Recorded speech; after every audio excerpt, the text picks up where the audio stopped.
we're going to start the show off. I'm just going to share this tweet. This past Tuesday, they were going head to head. It was NXT versus TNA Showdown. Went head to head with AEW Dynamite's title Tuesday. I didn't think that AEW did a very good job of promoting their show. I don't think they put anything big on that show. I feel like they phoned it in.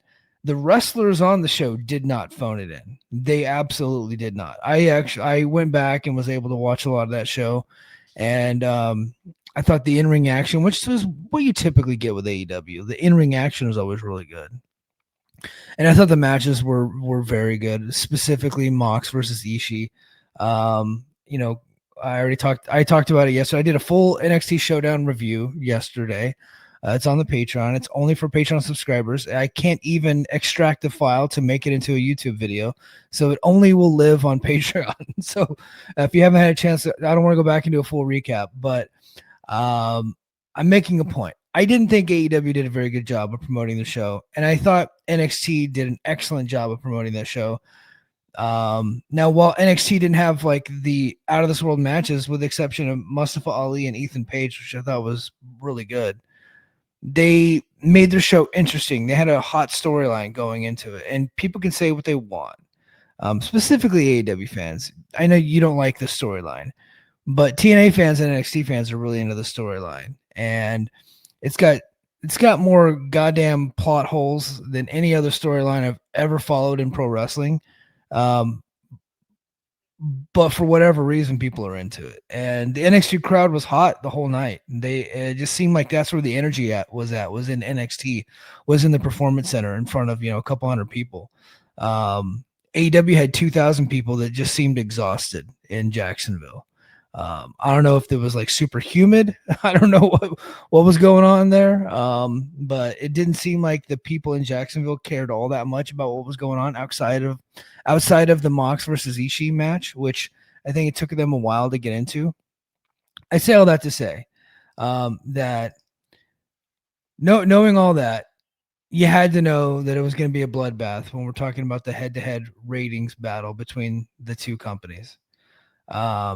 And I told you guys last week exactly what I was going to do. And I am a man of my word. I told you guys I was going to make a tweet and I was going to give complete credit to TNA. And I did not disappoint. Although I am disappointed that I didn't get enough hate on this tweet. Unfortunately, I think people are hip to my games and they know that I'm fucking with them. So I was hoping for some like real legitimate hate, and I just didn't get. I wanted like tears, like I wanted misspelled like hate tweets at me, but I didn't get that. So that's a little bit disappointing. But here it is, my infamous tweet: TNA with NXT in parentheses beat AEW Dynamite head to head in the ratings, 625,000 and a 0.12 rating. To, I had the word and, I don't know why I put and, to 321,000 and a 0.07 rating. This number right here, this 321,000, might be the lowest all time, or it's like right. If it's not the lowest all time, it's like right up there. And that 321 is not good. 625 isn't great either, but going up against baseball playoffs like they were, and going up against Dynamite, I would say NXT is probably pretty happy with it, and CW is pretty happy. Now, one thing we got to remember is that this is counting with the new rating system, so this is probably a lot more accurate than what you were getting in years past, because as we brought up on Sunday night, the previous methodology that they were using is they were only sampling like 40,000 Nielsen boxes. So they're sampling 40,000 households, and that was supposed to be representative of 300 million people. When now they're doing all these different devices, streaming devices like iPads, phones, streaming apps, Nielsen boxes, and they're combining all of them. And now you got like 75 million or so methods to use, and which would be a far more accurate representative sample. You got to think about when they do political polling. to get a representative sample of 300 million people, a lot of times they make like 10,000 phone calls, right? So not very good, which is why there's such a disparity in the polls a lot of times. Similar with Nielsen, and we talked about it for years on Brace for Impact. Impact would average anywhere from like 70,000 to 130,000 for years. And the reason why it was big swings is because like 3 people wouldn't watch one week, and all of a sudden it's fucking down to 70,000. Oh, I don't know why my phone decided to just play the show. So that was the tweet. Now let's go to some of the hate. Okay, so this guy Richie K.